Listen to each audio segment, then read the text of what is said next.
This program is brought to you by Oil India Limited, a people's company.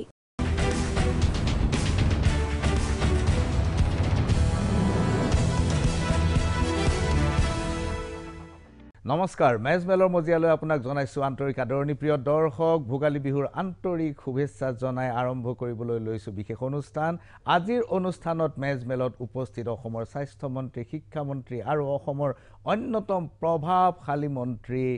Doctor Himanta Biswa Sarma doctor Sharma ডাঙৰীয়া ভোগালীৰ শুভেচ্ছা আৰু মেজমেললৈ আদৰণি মই প্ৰথমে এটা কথা আপোনাৰ পৰা জানিব বিচাৰিম আমাৰ দৰ্শকসকল উদ্বিগ্ন হৈ আছে যেহেতু ভ্যাকচিনেশনৰ প্ৰক্ৰিয়াটো কাইলৈৰ পৰা আৰম্ভ হ'ব 3 লাখ লোকক কাইলৈৰ পৰা সমগ্ৰ দেশ জুৰি ভ্যাকচিনেটেড কৰা হ'ব বুলি ঘোষণা কৰা হৈছে এটা কথাটো হৈছে যে প্ৰথম অৱস্থাত ফ্ৰণ্টলাইন যিসকল হেলথ ওয়াৰ্কাৰ তেওঁলোকক দিয়া হ'ব বুলি ইতিমধ্যে ঘোষণা কৰা হৈছে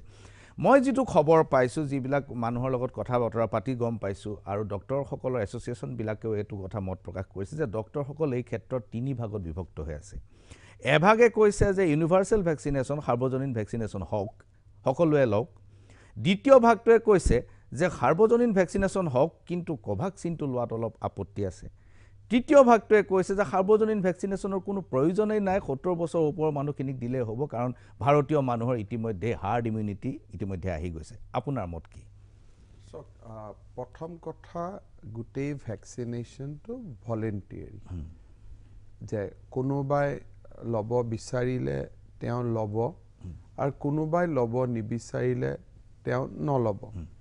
গতিকে সমাজত সকলো শ্ৰেণীতে সকলো কথাতে যেনেকে মানুহৰ ভিন্ন মত থাকে ভ্যাকচিনেশনৰ ওপৰতো মানুহৰ ভিন্ন মত থকাটো স্বাভাৱিক আৰু সেই কাৰণে এই ভ্যাকচিনেশন ড্ৰাইভটো আমি বাৰে বাৰে কৈছো যে ইট ইজ ভলেন্টিয়াৰি আৰু কনসেন্ট পোৱাৰ পিছতহে আমি তেওঁক ভ্যাকচিনেশন কৰিম বা ভ্যাকচিনেশন দিম আমি সাৰ্বজনীন বুলি ক'ব পাৰো নে নোৱাৰো এটো সাৰ্বজনীন নহয় এইটো হৈছে টাৰ্গেটেড গ্ৰুপ ভ্যাকচিনেশন দিয়া হ'ব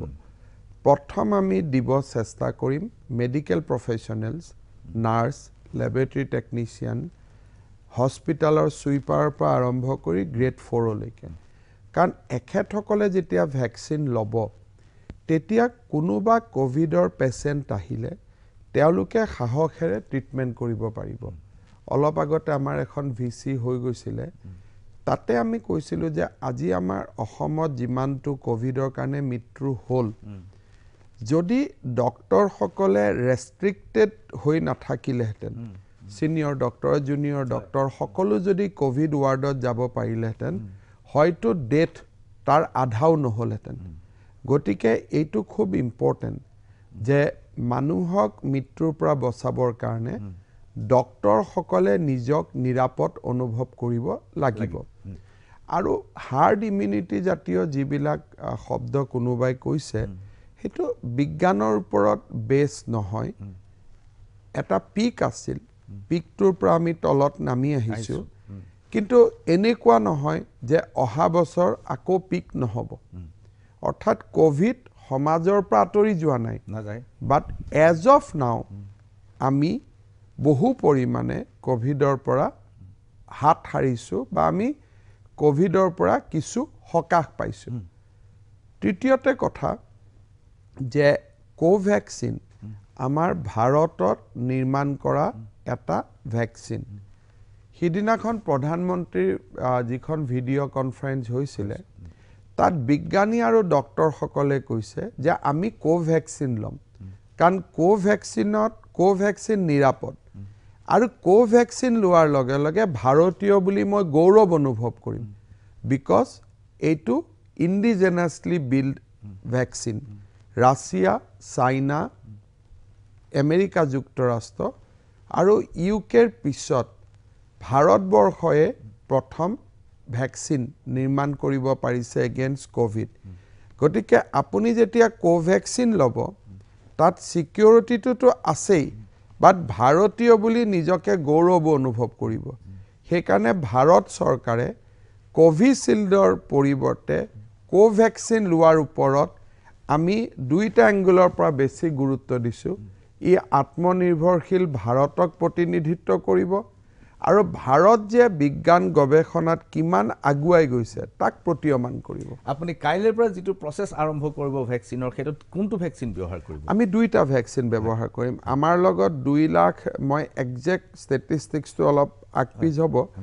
2 লাখ আমাৰ হাতত কোভিচিল্ড আছে যেটো অক্সফোৰ্ডে ডেভেলপ কৰিছিল কোভেক্সিন আমাৰ লগত 20,000 আছে কম আছে আৰু আমি দুইটাই আমি দিব গৈ আছো আমি যেতিয়া ৰাজনৈতিক প্ৰশ্নলৈ আহোঁ এই যে এই অলপ দিন ধৰি পেলাই এই শ্লোগান উঠাইছে বিজেপি 100+, বিজেপি 100+, এটি শ্লোগানটো খুব জনপ্ৰিয় হৈ গৈছে ধনী সবতে পোষ্টাৰ সবতে এটা কেম্পেইন আৰম্ভ হৈ গৈছে যোৱা বছৰ যোৱা বিধানসভা নিৰ্বাচনত যেতিয়া বিজেপিৰ ঢৌ আছিল যেতিয়া একদম সাংঘাতিক এন্টি ইনকামবেন্সি আছিল সেই সময়ত বিজেপিয়ে সকলোৰে লগত এলায়েন্স কৰি পেলাই পাইছিলে মাত্ৰ 60খন আজি সেই ঢৌ বহুতৰ মতে নাই আৰু এন্টি ইনকামবেন্সিও একেবাৰে কম বুলি আপুনি ক'ব নোৱাৰে খুব মাৰাত্মক নহলেও একেবাৰে কম বুলি ক'ব নোৱাৰে তেনেকুৱা অৱস্থাত আপোনাৰ অংকটো কি বিজেপি 100+ অংকটো কেনে ধৰণৰ কথা হ'ল যে বিজেপিয়ে যেতিয়া 100+ কলো আৰু আপোনালোকে টিভি ষ্টুডিঅ'ত মোক আজি আনি 100ৰ ওপৰত প্ৰশ্ন কৰিছে তাৰ মানে বিজেপি প্লাস 64খন পোৱাটো এটা ইস্যু নহয় অসমত এটা বিতৰ্ক হৈছে যে আমি 100 পাব পাৰো নে নাই মই ভাবো যে এই 100 শ্লোগানেৰে ইতিমধ্যে আমি ৰাজনৈতিক পণ্ডিতসকলক বাধ্য কৰালো যে 64ৰ আলোচনা আৰু নকৰিব এতিয়া 100ৰ আলোচনা কৰক মই ভাবো যে এইটোৱে বিজেপিৰ এটা ডাঙৰ ৰাজনৈতিক সফলতা আমি কালিও মই এটা নেশনাল টিভিটো এটা ডিবেট দেখিছো সোশ্যাল মিডিয়াত যে বিজেপিয়ে 100 পাবনে নাই তাৰ ওপৰত ডিবেট হৈ আছে বিজেপিয়ে চৰকাৰ কৰিবনে নাই তাৰ ওপৰত ডিবেটটো নোহোৱা হৈ গ'ল তাৰ মানে প্ৰথম পৰ্যায়ত আমি ৰাজনৈতিক সফলতা 100ৰ শ্লোগানেৰে আমি লাভ কৰিলো যে ইয়েস মানুহে আৰু এন্টি ইনকামেন্সি বিজেপিৰ চৰকাৰ হ'ব নাই এতিয়া আলোচনা সেইটো নহয় আলোচনা 100 পাবনে নাই সো এজ এ ভাল ষ্টুডেন্ট মোক 100 ট্ৰাই কৰিব দিয়ক যিমান হ'ব 100 চেষ্টা কৰাটো বাধা নাই 126 চেষ্টা কৰিব পাৰো বাট আমি ৰিজনেবল হিচাপে আমি ভাবিছো যে 104 লৈকে আমি যাব পাৰো কিন্তু মেট্ৰিকৰ প্ৰশ্ন কিমান টান আহিব না জানো কিন্তু শিক্ষকে ছাত্ৰজনক কৈছে তই চেষ্টা কৰিলে 100 পাবি কিন্তু প্ৰশ্ন কিবা টান আহিল পৰীক্ষাত দশমিকটো উল্টাকৈ লিখি দিলে পইণ্টটো কিবা গণ্ডগোল হ'ল হয়তো হি মাইট এন্ড আপ ইন 99 কিন্তু আমাৰ যেটো পলিটিক্যাল অ্যাসেসমেন্ট 104 লৈকে আমি যাব পাৰো বিজেপি অকলে নহয় বিজেপি আৰু ইয়াৰ মিত্ৰ গোষ্ঠী মানে that is the elastic limit that is the limit of 104 we can go but যদি আমি 104 ৰ কথা কৈ আমি 99 হওঁ 98 হওঁ that is not a disappointment সৰকাৰ হলে হ'ব যোৱা দুটা নিৰ্বাচনত মন কৰিছো লোকসভা নিৰ্বাচন আৰু বিটিসি নিৰ্বাচন আপুনি প্ৰচাৰ যেনেকৈ কৰিছিলে বিজেপিৰ প্ৰচাৰ যেনেকৈ কৰিছিলে তাত এটা সাংঘাতিক ধৰণৰ নৃত্য গীতৰ পয়োভৰ আপুনি ইমান নাচে কিয় সক ইলেকশন টু হল ডেমক্ৰেসিৰ ফেষ্টিভেল এটা নানাছিলে মাৰপিট হ'ব আজি দুটা ইলেকশনত অসমৰ পলিটিক্যাল ডিসকোৰ্সটো মই অলপ ইয়াত অলপ ঠিক অহংকাৰ বুলি নকওঁ মই অকনমান নিজক বঢ়াই কওঁ যে মই নাচি গান কৰাৰ পিছত টিভি ষ্টুডিঅ'ত হিংসাৰ কথা আলোচনা হোৱা নাই বোমা বিস্ফোৰণৰ কথা আলোচনা হোৱা নাই মাৰপিটৰ কথা আলোচনা হোৱা নাই অফিস ভাঙাৰ কথা আলোচনা হোৱা নাই নৃত্য গীতৰ কথা আলোচনা হৈছে তাৰ মানে অসমত আমি গণতন্ত্ৰক হসা অৰ্থত উৎসৱলৈকে লৈ গৈছো কিন্তু dance is followed by a speech য'ত তত্ত্বগধুৰ পাৰফৰ্মেন্স হওক অপজিশনৰ কথা এক্সপোজ কৰাই হওক এটা সম্পূৰ্ণ পূৰ্ণাংগ স্পিচ দিয়াৰ পিছত আমি অলপমান আমাৰ যেটো থিম সং হয় তাৰ ওপৰত আমি অলপ নাচো আমাৰ সমৰ্থকসকলক আমি অলপ উৎসাহিত কৰো এতিয়া মানুহে গান গাই থাকে আগতে মানুহে টাক মাৰ টাক ধৰ গতিকে these are welcoming change to Assam politics এটা আদৰণীয় পৰিৱৰ্তন আৰু মই ভাবো যে it should be appreciated by all and to be followed by all এটো মোৰটো ব্ৰ্যান্ড নহয় মই I have introduced নাও মই দেখিছোঁ যে বাকি এইবাৰ BTC নিৰ্বাচনত মই প্ৰমোদ বড়োকো দেখিছোঁ নাচ গান গাইছে নাচিছে কৰবাত কংগ্ৰেছৰ দুই এজন নেতাই নাচিব চেষ্টা কৰিছে পাৰিছেনে তেওঁলোকে পাৰিছেনে মই ভাবো যে ডেমক্ৰেসিক আমি ফেষ্টিভেললৈ ৰূপান্তৰ কৰিব লাগিব হাৰিলেও যাতে গাত নালাগে নাচ গান কৰা মানুহৰ বহুত বেছি গাত নালাগে জিকিলেও ফুৰ্তি হাৰিলেও ফুৰ্তি বহুতে কয় ঠিক আছে হাৰিলো তথাপিতো খানা এটা খাওঁ আগত আছিলে এতিয়া ঠিক আছে হাৰিছো তথাপিতো ফুৰ্তি কৰো নাচো এপাক এই যে মেডিকেল কলেজ বিলাক আপুনি সম্পূৰ্ণ কৰিলে শিক্ষা আৰম্ভ হৈ গ'ল বহুত ডাক্তৰ ওলাল আৰু নতুন মেডিকেল কলেজ প্ৰস্তাৱ হৈ আছে নিৰ্মাণ হৈ আছে মই যিমান দূৰ জানিব পাৰিছোঁ all India institute of medical ছায়েন্সৰ ক্লাছ আৰম্ভ হৈ গৈছে বুলি মই খবৰ পাইছোঁ কোৱালিটি কেনেকৈ মেইনটেইন কৰিব আপুনি ইমান কম সময়ৰ ভিতৰত যিবিলাক প্ৰচেষ্টা লৈছে এতিয়া আমাৰ অসমৰ যিখিনি চিকিৎসক ওলাইছে আপুনি যদি 2006 চনত মই যেতিয়া স্বাস্থ্য মন্ত্ৰী আছিলোঁ তেতিয়া আমাৰ এডমিশন 350 আছিল স্বাস্থ্য মন্ত্ৰীৰ দায়িত্ব লৈ মই হোমেন বৰগোহাঁই ছাৰক ঘৰলৈকে গৈছিলোঁ তাতে বিভিন্ন কথা আলোচনা হৈছিলে তেতিয়া মই এটা কথা কৈছিলোঁ যে আমি যদি 1000 ডক্টৰ কিবা কৰিব পাৰোঁ তে গাঁৱত আমি যথেষ্ট ডক্টৰ পাম ছাৰে কৈছিলে মোক এইটো কাম তুমি কৰা আজি আমাৰ এই বছৰ আমি 1060টা এডমিশন আমি দিব পাৰিছোঁ আৰু যদি এইমছৰ 50টা এডমিশন লগাই দিওঁ ইট ইজ ক্ৰছিং 1100 এটা কোৱালিটিৰ ক্ষেত্ৰত আটাইতকৈ আমাৰ স্যাটিসফ্যাকশন কি যে MBBSৰ ৰিজাল্ট বিলাকত নতুন মেডিকেল কলেজ বিলাকে GMC আৰু AMCত কৈ ভাল পাৰফৰমেন্স কৰিছে প্ৰথম 10টা স্থান যোৰহাট বৰপেটা তেজপুৰ এই বিলাকে লৈ গৈছে তেজপুৰ গুৱাহাটী ডিব্ৰুগড় শিলচৰত কৈ তাৰ মানে একাডেমিক কোৱালিটি নতুন মেডিকেল কলেজ বিলাকত পুৰণা মেডিকেল কলেজ কেইখনতকৈ কোনো গুণে কম নহয় আৰু উই আৰ সো ফাৰ মেইনটেইনিং আৰু কোনো এটা ইনস্পেকশনতে MCI এতিয়ালৈকে আমাক কোনো এটা ডিপাৰ্টমেন্টটো ডিসকোৱালিফাই কৰা নাই শিক্ষাৰ ক্ষেত্ৰত এটা ডাঙৰ চ্যালেঞ্জ হৈছে ভেঞ্চাৰ স্কুল এই ভেঞ্চাৰ স্কুলৰ প্ৰক্ৰিয়াটোৰ বিষয়ে আসল আলোচনা কৰাৰ মোৰ ইচ্ছা নাছিলে কিন্তু উপায় নাই কাৰণ এই ইস্যুটোক আপুনি এৰাই চলিব নোৱাৰে শেহতীয়াকৈ APSC পাইছে এজন লৰাই তেওঁ ভেঞ্চাৰ স্কুলৰ পৰা পাছ কৰা আৰু BTCত প্ৰমোদ বড়োৱে ঘোষণা কৰিছে সেই স্কুলখন প্ৰাদেশিকীকৰণ কৰা হ'ব মানে ইমান দিন হ'ল স্কুলটা APSC ওলাই গ'ল মেট্ৰিকত লৰাই ষ্টেণ্ড কৰিছে সেইবিলাক ভেঞ্চাৰ হৈ আছে এই চ্যালেঞ্জটো আপুনি কি ধৰণে গ্ৰহণ কৰিবলৈ গৈছে ইয়াত দুই ধৰণৰ কথা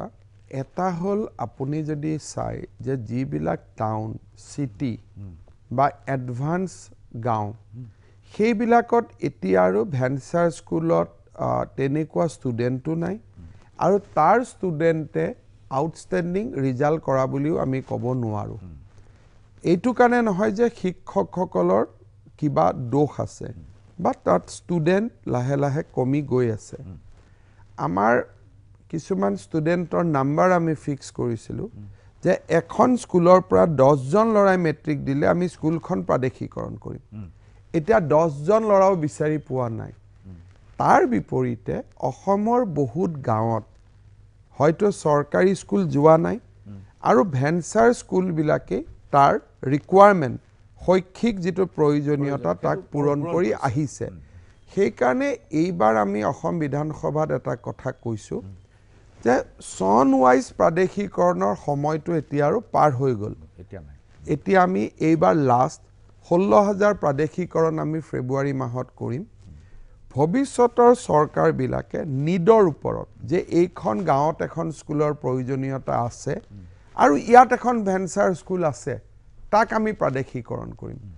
অৰ্থাৎ এতিয়া আমি লাহে লাহে নিড বেস ফৰ্মুলালৈকে আমি যাব লাগিব আৰু আমাৰ কমিটি এখনে কাম কৰি আছে যে ভৱিষ্যতৰ প্ৰাদেশিকৰণ নিড বেস এই ক্ৰাইটেৰিয়াৰ ওপৰত হ'ব আৰু মই ভাবো যে আৰু নেক্সট 2-3 ইয়াৰ্স নিড বেসৰ ওপৰত হৈ যোৱাৰ পিছত প্ৰাদেশিকৰণৰ প্ৰয়োজনীয়তা নোহোৱা হ'ব এনেও বৰ্তমান প্ৰাদেশিকৰণৰ যেটো প্ৰেছাৰ আছিল 2013ত মই পাইছিলো এতিয়া তাৰ তুলনাত 20% টো নাই আচ্ছা বহুতখিনি কমি গ'ল 16000 কৰিব বুলি ক'লে 16000 পদ কৰিব নহয় জানো 16000 ব্যক্তিয়ে চাকৰি পাব ফেব্ৰুৱাৰী মাহৰ ভিতৰত 10 ফেব্ৰুৱাৰী 15 ফেব্ৰুৱাৰীৰ ভিতৰত 16,000 ব্যক্তিয়ে প্ৰাদেশিকৃত হ'ব আৰু মই আগতে ঘোষণা কৰা মতে তেওঁলোকৰ এফেক্ট আমি 1 জানুৱাৰী 2021 চনৰ পৰা দিম ধন্যবাদ ডক্টৰ শৰ্মা ডাঙৰীয়া এইখিনিতে লৈছো ক্ষণিক সময়ৰ বাণিজ্যিক বিৰতি চাই থাকক মেজমেল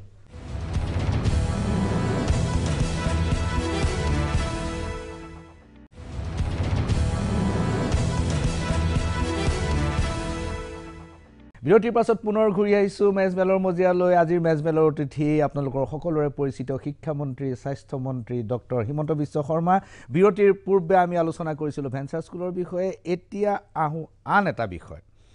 সেইটো হ'ল যে শিক্ষা আপুনি যিবিলাক প্ৰজেক্ট হাতত লৈছে উত্তৰ গুৱাহাটীলৈ যিখন এতিয়া দলঙৰ প্ৰজেক্ট সেইখনৰ কাম খুব দ্ৰুতগতিত আগবাঢ়িছে খুব দ্ৰুতগতিত আগবাঢ়িছে আমাৰ চকুৰ দৃশ্যমান 2023 চনৰ জানুৱাৰীত আমি ইনগ্ৰেট কৰিম ভেৰি গুড খুব সুন্দৰ প্ৰস্তাৱ গণেশগুৰিত মই নিজে দেখিলোঁ সদায় মই খোজকাঢ়িব যাওঁ কিমান স্পীডত কাম হৈছিল এইটো মই নিজে দেখা খুব সোনকালে হৈ গৈছে এই প্ৰজেক্টবিলাকত আপুনি য'ত বিনিয়োগ হৈছে তাত খুব সফল মই স্বীকাৰ কৰোঁ কিন্তু সামগ্ৰিকভাৱে শিক্ষা খণ্ডটো তাৰ যিটো কোৱালিটি এই কোৱালিটি কিন্তু নেশ্যনেল এভাৰেজতকৈ অলপ তলত আছে এতিয়াও চাওক এইবাৰ আমি এটা মাইলষ্টন ব্ৰেক কৰিলোঁ সেইটো হ'ল এক্সেচিবিলিটি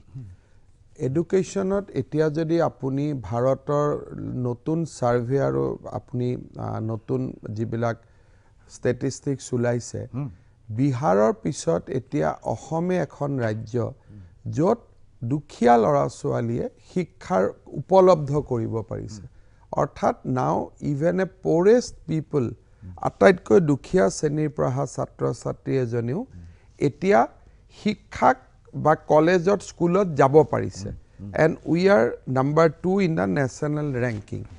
লিটাৰেচিৰ ক্ষেত্ৰত now again we are number 2 after কেৰেলা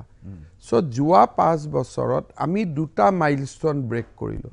এটা হ'ল নাম্বাৰ 2 ইন দ্য লিটাৰেচি সাক্ষৰতাৰ হাৰ আৰু এটা হৈছে দুখীয়া ছাত্ৰ ছাত্ৰীক শিক্ষা উপলব্ধ কৰোৱা কিন্তু মোৰ কাৰণে এটা শিক্ষাৰ ক্ষেত্ৰত এটা অসুবিধা মোৰ হৈ ৰ'ল যে মই 5 বছৰ শিক্ষামন্ত্ৰী তৰুণ গগৈৰ দিনতো হ'ব পৰা নাই সৰ্বানন্দ সোণোৱালৰ দিনতো হ'ব পৰা নাই কোনোবা 2 বছৰ হৈছোঁ তাৰপিছত আঁতৰিছোঁ আকৌ এবছৰ হৈছোঁ স্বাস্থ্যত যেনেকৈ মই 5টা বছৰ বা 10টা বছৰ নিৰবিচ্ছিন্নভাৱে কাম কৰিছোঁ শিক্ষাত মই সেই ধৰণে কাম কৰিব পৰা নাই কিন্তু মোৰ সময়ছোৱাত যেতিয়াই মই শিক্ষা বিভাগ হাতত লৈছোঁ ৰৈ থকা সমস্যাবিলাক সমাধান কৰাৰ কাৰণে কোৱালিটি যিটো গুণগত দিশ সেই গুণগত দিশটোত আমি কৰিবলগীয়া কাম বহুত ৰৈ গৈছে দ্যাট ইজ সেইটো মই স্বীকাৰ কৰোঁ কিন্তু কোৱালিটি আৰু এক্সেচিবিলিটি এতিয়া আমি এক্সেচিবিলিটিৰ পাৰ্টটোত আমি নেশ্যনেল ৰেংকিঙত আহি গ'লোঁ ইউনিভাৰ্চিটিখিনি বনোৱা হ'ল কলেজ বনোৱা হৈ আছে নেক্সট 2 বছৰত এইবিলাক যেতিয়া হৈ যাব আৰু বহুত নতুন ল'ৰাই এইবাৰ কলেজবিলাকত চাকৰি পাইছে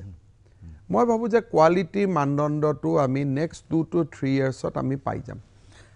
মই কৃষি আইন কিখনৰ বিষয়ে ক'ব খুজিছোঁ কৃষি আইনৰ মেৰিটলৈ মই নাযাওঁ মই তাৰ ফল আউটটোৰ কথা কৈছোঁ কৃষি আইন 3খনৰ ফলত অসমত যি এই যে এগ্ৰিকালচাৰেল মাৰ্কেটিং কৰ্পৰেশ্যন আছিল তাত এই 800 মান এমপ্লয়ী আছিল তেওঁলোকৰ চাকৰি নিৰাপত্তাহীনতাত ভুগিছে এই মানুহখিনিক লৈ আপুনি কি কৰিম বুলি ভাবিছে এই মানুহখিনিক আমি 3টা দিশত ভাগ কৰিছোঁ একাংশ ব্যক্তিক আমি কৃষি বিভাগৰ খালী পদসমূহত আমি এবজৰ্ভ কৰিম তেনেকুৱা 90 জন মানে পাব বুলি প্ৰক্ৰিয়াটা চলি আছে একাংশ ব্যক্তিক বিপণন নিগমতে আমি ৰাখিম কাৰণ বিপণন নিগমৰ কিছু কাম থাকি যাব আৰু তেওঁলোকক আমি ৰাইচ প্ৰকিউৰমেণ্টৰ কামত খুবকৈ ব্যৱহাৰ কৰাৰ বাবে আমি সিদ্ধান্ত লৈছোঁ আৰু যিসকলৰ বয়স ইতিমধ্যে অৱসৰৰ ফালে আগবাঢ়িছে এটা চামক আমি ভলেণ্টিয়াৰ ৰিটায়াৰমেণ্ট দিয়াৰ সিদ্ধান্ত লৈছোঁ গতিকে এই 3 ভাগত আমি গোটেই এমপ্লয়ীখিনিক ভাগ কৰি লৈছোঁ আৰু মই ভাবোঁ যে তেওঁলোকৰ সমস্যাটো অতি সোনকালে আমি সমাধান কৰিব পাৰিম ডক্টৰ শৰ্মা ডাঙৰীয়া 2017-18 চনত অসম বিধানসভাত তেতিয়াৰ ৰাজহ মন্ত্ৰীয়ে আপোনালোকৰ ৰাজহ মন্ত্ৰীয়ে তেতিয়া ৰিপ্লাই দিছিল যে সমগ্ৰ অসমত তেখেতে একেবাৰে ভাগ কৰি দেখুৱাইছিল যে সমগ্ৰ অসমত মাত্ৰ 143 বিঘা সত্ৰৰ মাটি বেদখলত আছে এতিয়া আপোনাৰ দলে সত্ৰৰ মাটি বেদখলটো যেনেকুৱাকৈ ইস্যু কৰি লৈছে যেন গোটেই সত্ৰবোৰৰ মাটি বেদখলত আছে কিন্তু চৰকাৰী ৰিপ্লাইটো তেনেকুৱা নহয় মই ৰাজহ মন্ত্ৰীয়ে কি ৰিপ্লাই দিছে মই তাৰ ওপৰত কথা ক'ব নাযাওঁ কাৰণ তেখেতক চৰকাৰী বিষয়াসকলে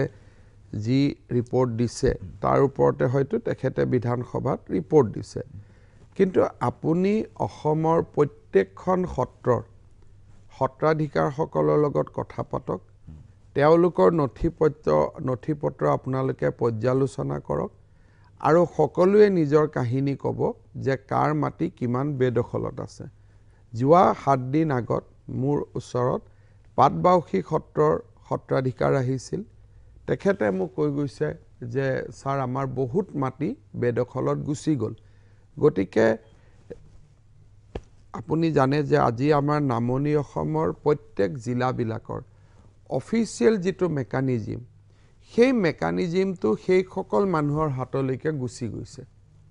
এতিয়া আপুনি যদি দক্ষিণ খালমাৰাত এনআৰসি কৰিব যায়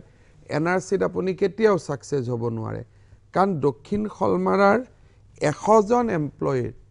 97% এমপ্লয়ি এটা নিজকে মিয়া বুলি কয় গতিকে তেওঁলোকে নিজৰ বিৰুদ্ধে নিজে কিয় ৰিপ্লাই বনাই দিব আজি বৰপেটা ধুবুৰী নগাঁও মৰিগাঁও বঙাইগাঁও গোৱালপাৰা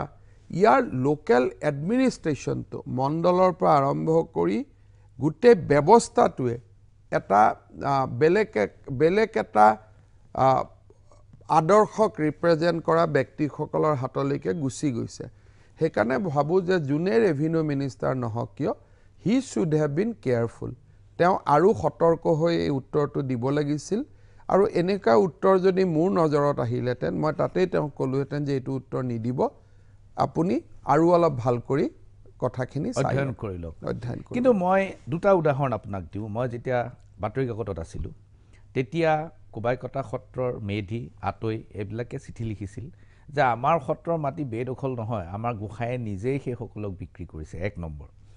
2 নম্বৰ মই কেইবাজনো সাৰ্কুল অফিচাৰৰ লগত কথা পাতিছোঁ তেওঁলোকে কৈছে যে আমি এভিকশন কৰিবলৈ যাওঁ কিন্তু ৰেকৰ্ডছত চাওঁ যে গোসাঁইসকলে মাটিবোৰ বিক্ৰী কৰি দিছে এই সাৰ্কুল অফিচাৰ বিলাকক কেতিয়াবা মোৰ সন্মুখলৈকে লৈ অহাৰ ব্যৱস্থা কৰিবচোন এজন গোসাঁইৰ ওপৰত অভিযোগ দিয়াৰ আগতে সাৰ্কুল অফিচাৰজনে 7 বাৰ চিন্তা কৰাৰ প্ৰয়োজনীয়তা আছে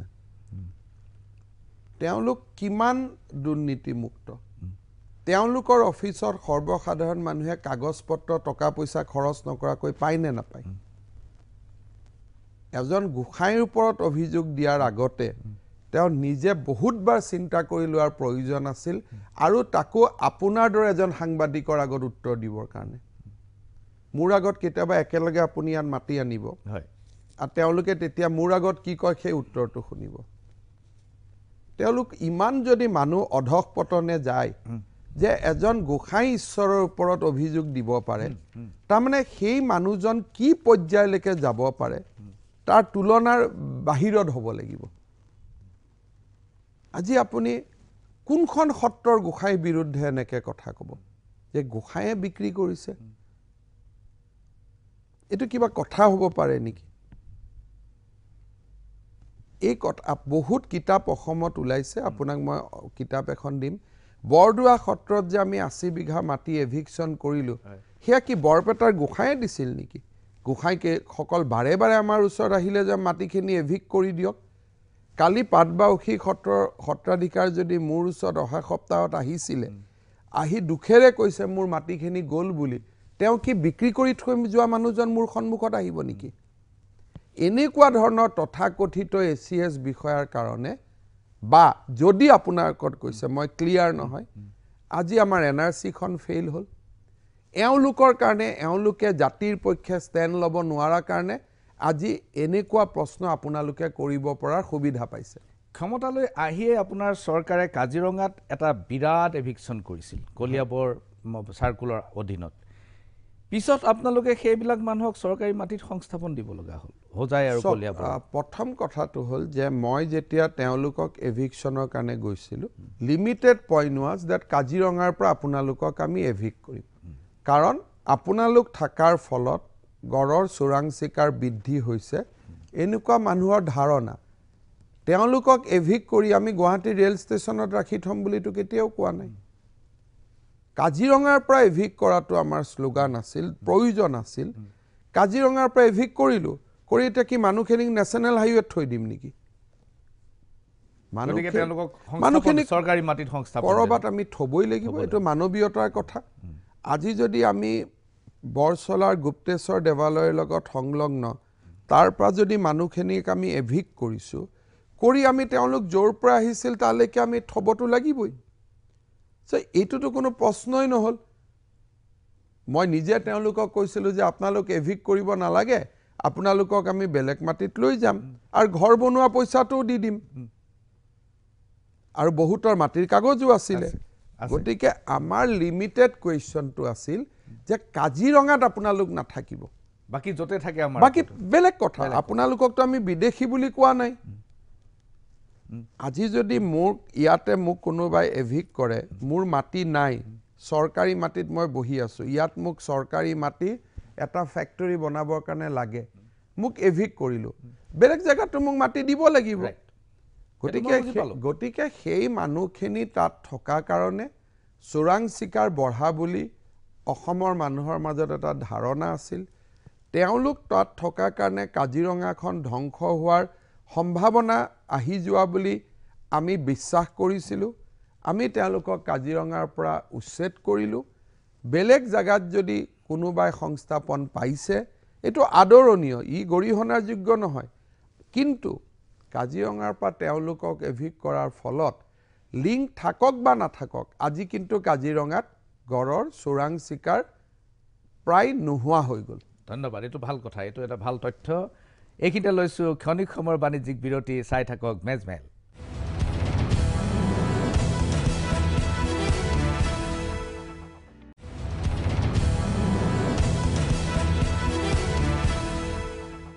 বিৰতিৰ পাছত পুনৰ ঘূৰি আহিছোঁ ষ্টুডিঅ' মজিয়ালৈ চলি আছে মেজমেল আৰু মেজমেলত আমাৰ অতিথি ডক্টৰ হিমন্ত বিশ্ব শৰ্মা ডক্টৰ শৰ্মা ডাঙৰীয়া আমি এইবাৰ এটা সৰু ক্লিপিং চাই লওঁ আপোনাৰে ক্লিপিং আপুনি এটা মন্তব্য কৰিছিলে তৰুণ গগৈৰ মৃত্যুৰ পিছত জাতিটোৰ প্ৰতি মুখ্যমন্ত্ৰীৰ কালচোৱাত তেখেতৰ যি অৱদান আছিল সেই অৱদান জাতিয়ে সোঁৱৰিব বিশেষকৈ অসমত যেতিয়া 2001 চনত আমাৰ চৰকাৰখন শাসনলৈ আহিছিল সেই সময়ত চৰকাৰী ব্যৱস্থা এটাই গুপ্ত হত্যাৰ জৰিয়তে আলফাক দমন কৰাৰ বাবে তেখেতক পৰামৰ্শ দিছিল আৰু অত্যন্ত সাহসেৰে সৈতে তৰুণ গগৈ ডাঙৰীয়াই সেই সময়ত সিদ্ধান্ত লৈছিল যে আলফাক দমন গুপ্ত হত্যাৰ জৰিয়তে কৰিব পৰা নাযাব আৰু সেই ধৰণৰ পন্থা আমাৰ চৰকাৰে স্বীকাৰ নকৰে ইয়াত আপুনি উল্লেখ কৰিছে যে এটা চৰকাৰী ব্যৱস্থাই তেখেতক পৰামৰ্শ দিছিল গুপ্ত হত্যা চলাই যোৱাৰ কাৰণে এই চৰকাৰী ব্যৱস্থাটো কোন সেই সময়ত ভাৰতীয় জনতা পাৰ্টিৰ চৰকাৰ আছিল কেন্দ্ৰ চৰকাৰী ব্যৱস্থা মানে অসম পুলিচৰ এজন শীৰ্ষতম আৰক্ষী বিষয়াই তৰুণ গগৈ ডাঙৰীয়াক লগ কৰিছিল আৰু তেখেতে কৈছিলে যে এজিপিৰ দিনত যিটো প্ৰচেষ্টা চলিছিলে বা যি ধৰণে সন্ত্ৰাসবাদক নিৰ্মূল কৰাৰ প্ৰচেষ্টা চলি আছিলে তাত আমি বহুত সফল হৈছোঁ আৰু এই প্ৰচেষ্টাটো চলাই যাব লাগে তেতিয়া তৰুণ গগৈ ডাঙৰীয়াক সুধিছিল প্ৰচেষ্টাটো কি তেখেতে আওপকীয়াকৈ কৈছিলে গুপ্ত হত্যা তৰুণ গগৈ ডাঙৰীয়াই হয়তো তৎকালীন উত্তৰ দিয়া নাছিলে মোৰ লগত তেখেতে বিষয়টো শ্বেয়াৰ কৰিছিলে আৰু তেওঁ কৈছিল যে এইটো ৰাস্তাত আমি যোৱাটো ভাল নহ'ব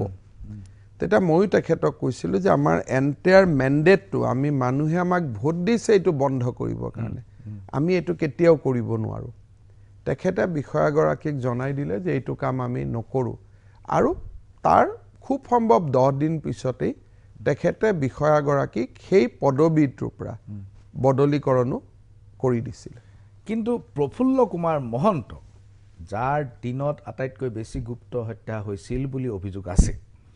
তেখেতে কেইবাটাও সাক্ষাৎকাৰত কৈছে যে সেই সময়ত অটল বিহাৰী বাজপেয়ী চৰকাৰ আছিল আৰু এল কে আদৱানী তেখেত গৃহমন্ত্ৰী আছিল তেখেতে এই কথাটো কৈছে যে সেই সময়ত কেন্দ্ৰীয় গৃহ মন্ত্ৰালয়ৰ হেঁচাতহে এনেকুৱা কিছুমান কাৰ্য কৰিব মহন্ত ডাঙৰীয়া এই বিষয়ে তেওঁ 2-3টা কথা কৈ থাকে হয় এবাৰ কয়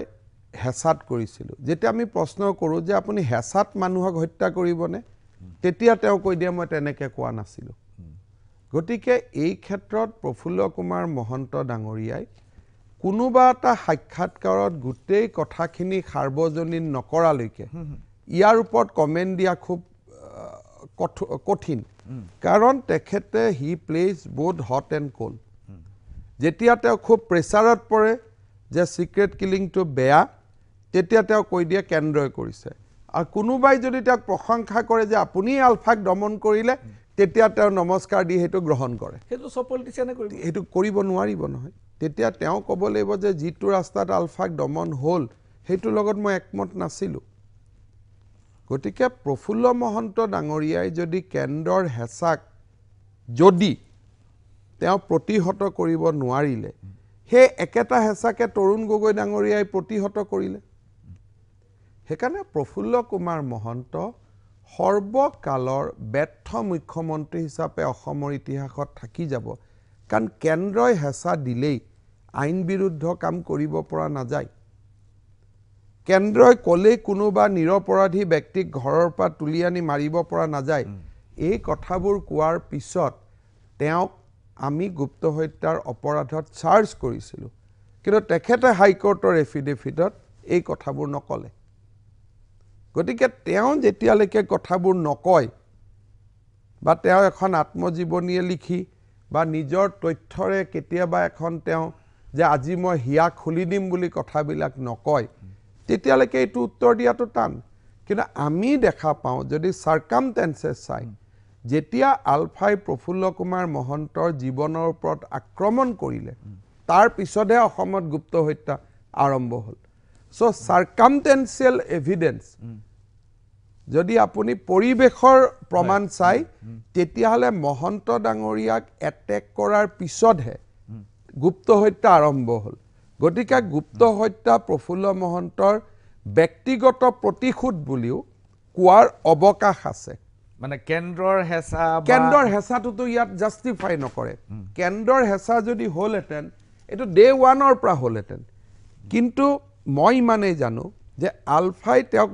কেন্দ্ৰইতো তেওঁক ইণ্টাৰভেন কৰা নাছিলে কেতিয়া ইণ্টাৰভেনটো ফেডাৰেল ষ্ট্ৰাকচাৰতো ল এণ্ড অৰ্ডাৰত কোনেও কাকো ইণ্টাৰভেনশ্যন নকৰে ইমান এটা ডাঙৰ ঘটনা ঘটি আছে মই আপোনাক 3-4টা কথা কওঁ যে নিৰ্বাচনৰ সময়ত তেওঁলোকে আলফাৰ সহায় লৈছিল ইভেন মোৰ ব্লক কংগ্ৰেছৰ সভাপতি সেই সময়ত কাটি আঙুলি কাটি মৰা হৈছিলে যাৰ কাৰণে সেইবাৰ মই নিৰ্বাচনত হাৰিবলগীয়া হ'ল কাটি পেলাই ডেড বডিটো গছত ওলমাই থৈ দিছিল আলফাই যেতিয়া সহায় লয় আপুনি বিশ্বাসঘাতকতা কৰে বা তেওঁলোকে বিচৰা মতে কাম নকৰে তেতিয়া ৰিভেঞ্জ হয় আলফাই তেওঁৰ ওপৰত আক্ৰমণ কৰিলে কৰাৰ পিছত গুপ্ত হত্যা হ'ল গতিকে মই ভাবোঁ যে এই গোটেই এপিছডটো বিশ্বাসঘাতকতা আৰু প্ৰতিশোধ এই দুইটাৰ এটা ধাৰাবাহিক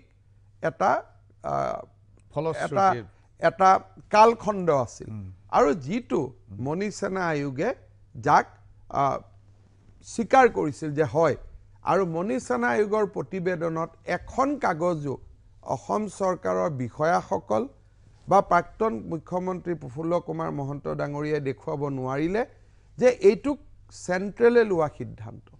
কিন্তু এই কথাটো থাকি যাব ইতিহাসত যে চেণ্টাৰে কিন্তু কোনোদিন ইণ্টাৰভেন নকৰিলে চক আজি চেণ্ট্ৰেল গভৰ্ণমেণ্টৰ আগত প্ৰফুল্ল কুমাৰ মহন্ত বা কোনোবাই গৈ ক'ব লাগিব যে ইয়াতে এক্সট্ৰা জুডিচিয়েল কিলিং হৈছে ইণ্টেলিজেন্স ব্যুৰৰ ৰিপৰ্ট নিশ্চয় আছে থাকিব পাৰে কিন্তু এক্সট্ৰা জুডিচিয়েল কিলিং যেতিয়া এখন ষ্টেটত হয় সেই ষ্টেটৰ হাইকোৰ্ট সেই ষ্টেটৰ মানৱ অধিকাৰ আয়োগ সেই ষ্টেটৰ মেডিয়াৰ এইটো duty to expose it central গভৰ্ণমেণ্টে মহন্ত কি কৈছিল নাই কোৱা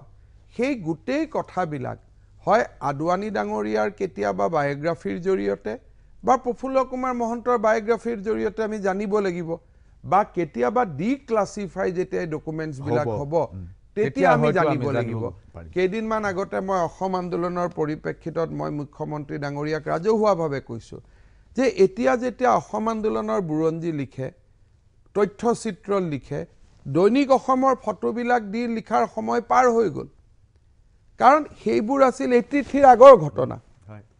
সেই ফটো তটো সেইবিলাক আছিল সেইবিলাক নষ্টালজিক মুভমেণ্ট কিন্তু এতিয়া যদি অসম আন্দোলনৰ ওপৰত কিবা কিতাপ উলিয়াই পলিটিক্যাল ডিপাৰ্টমেণ্টৰ ফাইলবিলাক ডিক্লাসিফাই কৰক হোম ডিপাৰ্টমেণ্টৰ ফাইলবিলাক ডিক্লাসিফাই কৰক এতিয়ালৈকে 87 বাৰ যি আলোচনা হৈছিল তাৰ মাইনোটছ বিলাকে অসমৰ মানুহে দেখা নাই গম নাপায় কোনো কেনেকে 51 ৰ পৰা 71 হ'ল nobody knows so সেই কাৰণে মই তেখেতক কৈছিলো let us not waste public money on printing all those দৈনিক অসমৰ ফটোবিলাক ডাঙৰ ডাঙৰ ফ্লাইওভাৰৰ ওপৰ প্ৰসেছন বিলাক হেবিলাক আসুৱে উলিয়ালে those were the euphoric moment কিন্তু 83 পিছত অসম আন্দোলনত আমি আছিলো সেই ফটোত থকা বহুত মানুহে 83 পিছত হিতেশ্বৰ শইকীয়াৰ ঘৰত যোৱা আৰম্ভ কৰি দিছিল সো এই কিতাপ বিলাকে সেই সময়ত কিবা এটা পাৰপাস সাৰ্ভ কৰিছিল আজি সেই পাৰপাস বিলাক সাৰ্ভ নকৰে এতিয়া ডিক্লাসিফাই কৰক ডকুমেন্ট গতিকে মই ভাবো যে যদি সেন্ট্ৰাল গভৰ্নমেন্টে তেওঁক ওয়াৰ্নিং দিছিল সেই কাগজ বিলাক পলিটিক্যাল ডিপাৰ্টমেন্টৰ ফাইলৰ পৰা ওলাব লাগিব হয় বা যদি সেন্ট্ৰাল গভৰ্নমেন্টে সহযোগও কৰিছিল হেতু মই সহযোগ কৰা কথাটো মই একানে ক'ব নখোজো কাৰণ যদি হেতু ডিক্লাসিফাই হোৱা নাই আপুনি হোৱা নাই কিন্তু মই একানে ক'ব নখোজো কাৰণ বম ব্লাষ্টৰ প্ৰফুল্ল মহন্তক হত্যাৰ চেষ্টা কৰাৰ পিছতহে গুপ্ত হত্যা আৰম্ভ হ'ল হেকানে সাৰ্কামটেন্সেছে প্ৰাইমা ফেসি মুক এটো ভিউ লব নিদিয়ে টাইমলাইনটো প্ৰাইমা ফেসি হ'ব পাৰে জানো না মুক প্ৰাইমা ফেসি মই কৈছো আপোনাৰ দৃষ্টিত বেলেগ হ'ব পাৰে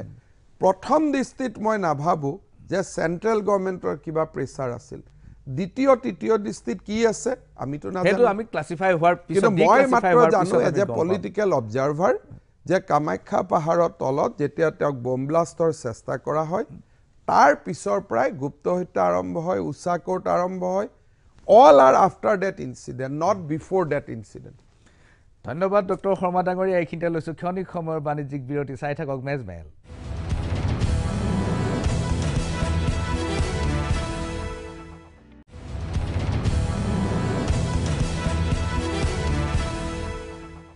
বিৰতিৰ পাছত পুনৰ ঘূৰি আহিছো ষ্টুডিঅ' মজিয়ালৈ চলি আছে মেজমেল আৰু আজি মেজমেলত আমাৰ অতিথি ডক্টৰ হিমন্ত বিশ্ব শৰ্মা ডক্টৰ শৰ্মা ডাঙৰীয়া গুপ্ত হত্যা আন ৰাজনৈতিক বিষয়ৰ লগত জেৰ টানি মই এটা কথা ক'ব খোজো যে এজন মানুহে যেতিয়া ৰাজনীতি কৰে তেতিয়া তেওঁ জীৱনত কিমান আকাংক্ষা থাকিব পাৰে তাৰ কোনো সীমা নাই মই যদি কাইলৈ ৰাজনীতি কৰোঁ মই হয়তো ভাৰতবৰ্ষৰ অসমৰ মুখ্যমন্ত্ৰী প্ৰধানমন্ত্ৰী ৰাষ্ট্ৰপতি সকলো হোৱাৰ চেষ্টা কৰিম পাৰো নোৱাৰো বা মোৰ এটা কল্পনা এখন থাকিব আপুনি কংগ্ৰেছ চৰকাৰৰ দিনত বিধায়ক লৈ আপুনি মুখ্যমন্ত্ৰীৰ দাবীদাৰ আছিল 51 জন বিধায়ক লৈ আপুনি মুখ্যমন্ত্ৰীত্বৰ দাবী কৰিছিল এতিয়া কিয় নকৰে এতিয়া আপুনি দাবীদাৰ নহয় নেকি সক কংগ্ৰেছত মোৰ এটা অধিকাৰ আছিল 22 বছৰ কংগ্ৰেছ কৰাৰ পিছত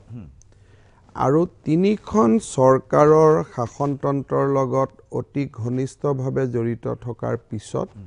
আমি গোটেই বিধায়কসকলে লগ লাগি এটা সিদ্ধান্ত লৈছিলো যে তৰুণ গগৈৰ পৰিৱৰ্তে প্ৰণৱ গগৈ মুখ্যমন্ত্ৰী হ'ব লাগে আৰু বিধায়কসকলে তেতিয়া কৈছিল যে প্ৰণৱ গগৈৰ পৰিৱৰ্তে আপুনি হ'ব লাগে ইয়াত যেতিয়া মল্লিকাৰ্জুন খাৰগে আহিছিল তেখেতক মোৰ স্লিপখন মই প্ৰণৱ গগৈৰ নামত দিছিলো বাকি সকলে তেওঁলোকৰ স্লিপত মোৰ নাম দিছিলে গতিকে ফ্যাক্টটো হৈছে তেনেকুৱা ধৰণৰ কিন্তু আমি পৰিৱৰ্তন বিচাৰিছিলো মুখ্যমন্ত্ৰী কোন হ'ব হেতুলৈ বহুত বেছি ইস্যু তেতিয়াও নাছিল আৰু হেতু অলপমান অপব্যাখ্যা কৰা হয় আৰু মই ভাবো যে কেতিয়াবা নহয় কেতিয়াবা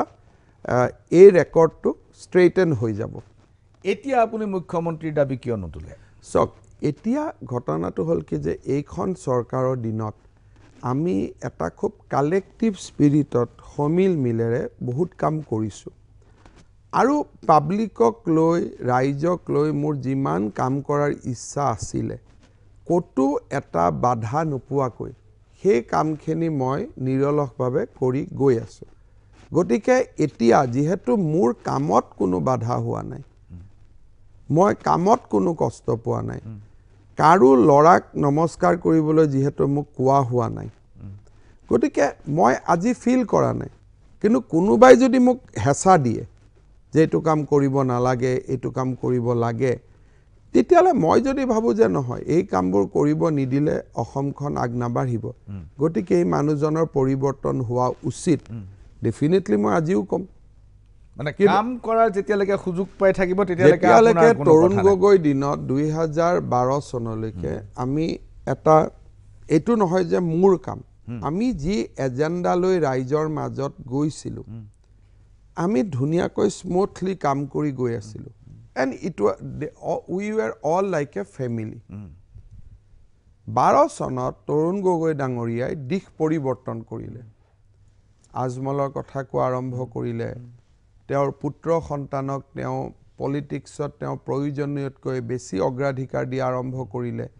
সব পৰিৱেশটোৰ পৰিৱৰ্তন হ'ল আজিও যদি তেনেকুৱা এটা পৰিৱেশ মোৰ সন্মুখত আহে য'ত মই জানো যে এইটো ৰাইজৰ স্বাৰ্থত এইটো কাম কৰা উচিত কিন্তু এই কামটো মই কৰিব পৰা নাই ডেফিনেটলি মই মোৰ অভিযোগৰ কথা বা মোৰ বেদনাৰ কথা বা মোৰ হতাশাৰ কথা মই কম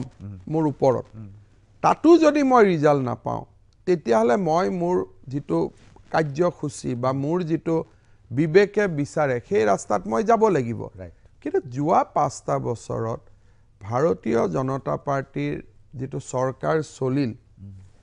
আমি যিটো এটা কালেক্টিভ স্পিৰিটত পৰিয়াল হিচাপে আমি কাম কৰিলোঁ আৰু কবাত কিবা অসুবিধা হ'লেও দিল্লীৰ লগত বহি আমি কথা বাৰ্তাবোৰ লাইনত লৈ আগবাঢ়ি গ'লোঁ গতিকে আজিৰ দিনটোত তেনেকুৱা চিন্তা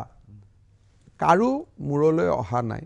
আৰু আপুনি যিটো কৈছে আকাংক্ষা পলিটিক্সত মানুহৰ পদবীৰ আকাংক্ষা নাথাকে পলিটিক্সত মানুহৰ কিছু কৰি থৈ যোৱা আকাংক্ষা থাকে গতিকে as long as you are delivering আপোনাৰ আকাংক্ষাত ৰাজনৈতিক আকাংক্ষা মানে ৰাজনৈতিক মহত্ব আকাংক্ষা নহয় আপোনাৰ আকাংক্ষা যে মই এই ৰাস্তাটো কৰিব খুজিছোঁ এই দলংটো বনাব খুজিছোঁ সৰু কথা এটা গুৱাহাটী উত্তৰ গুৱাহাটীৰ ৰূপৱে বনাবৰ কাৰণে তৰুণ গগৈৰ ওচৰত গৈ মই হাৰি গ'লোঁ মই নোৱাৰিলোঁ ফাইল ক্লিয়াৰ কৰি আনিব কিন্তু গুৱাহাটী উত্তৰ গুৱাহাটী দলং বনাবৰ কাৰণে আজি এইখন চৰকাৰত মই কৰি আছোঁ গতিকে ইয়াত হতাশ হোৱাটো প্ৰশ্ন নুঠে ধন্যবাদ ডক্টৰ শৰ্মা ডাঙৰীয়া প্ৰিয় দৰ্শক মেজমেলত ডক্টৰ শৰ্মা ডাঙৰীয়াৰ সাক্ষাৎকাৰৰ প্ৰথম খণ্ডটো ইমানতে সমাপ্ত হৈছে কালিলৈ দ্বিতীয় খণ্ড ঠিক একেই সময়তে প্ৰাগ নিউজৰ মেজমেলৰ মজিয়াত চাবলৈ নাপাহৰিব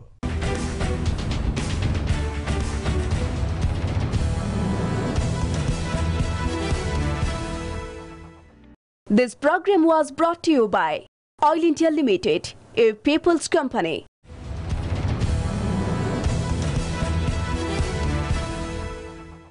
বিৰতিৰ পাছত পুনৰ ঘূৰি আহিছোঁ ষ্টুডিঅ'ৰ মজিয়ালৈ চলি আছে মেজমেল আৰু আজিৰ মেজমেলত আমাৰ অতিথি ডক্টৰ হিমন্ত বিশ্ব শৰ্মা ডক্টৰ শৰ্মা ডাঙৰীয়া গুপ্ত হত্যা আন ৰাজনৈতিক বিষয়ৰ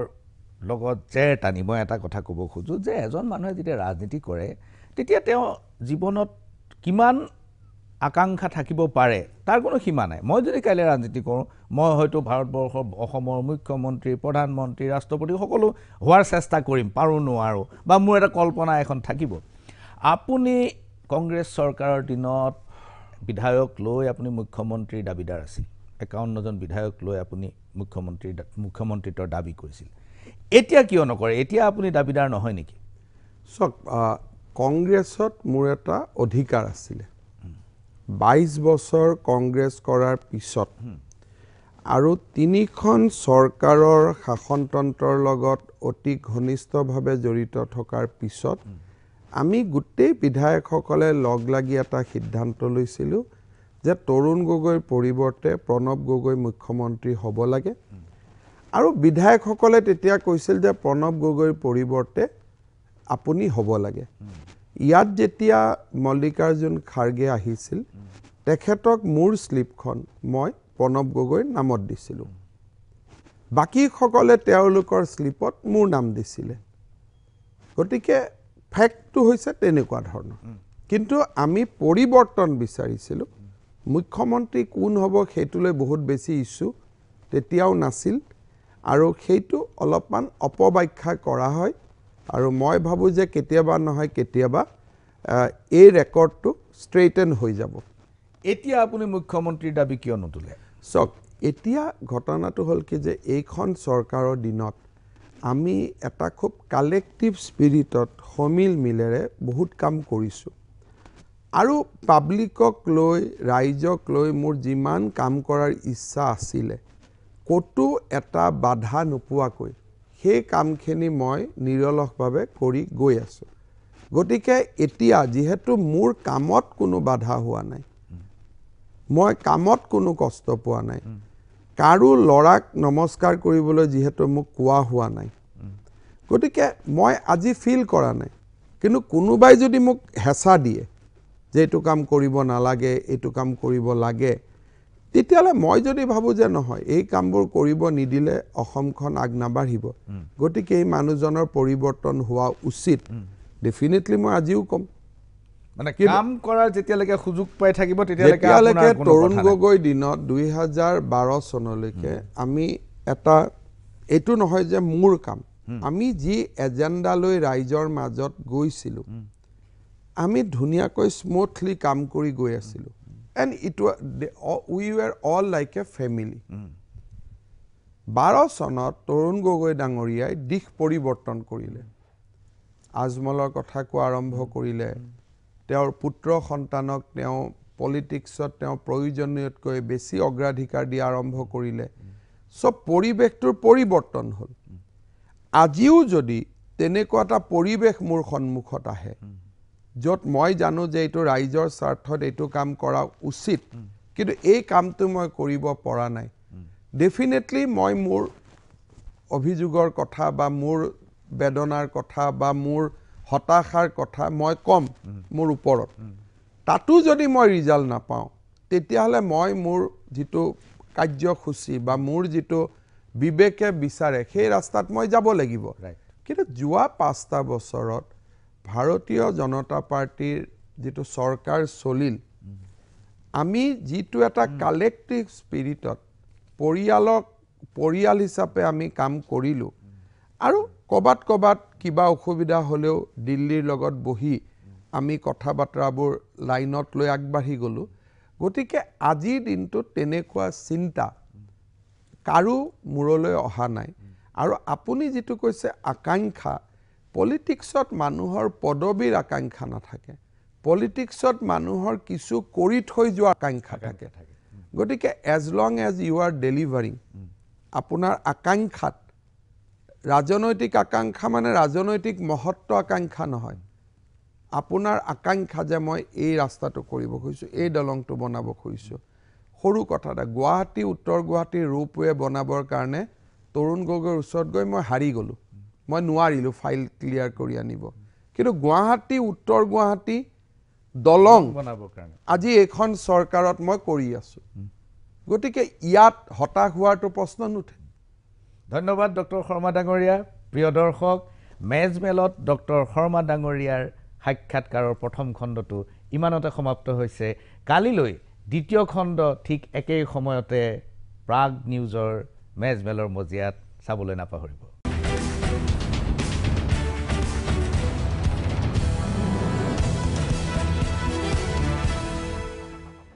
This program was brought to you by Oil India Limited, a people's company.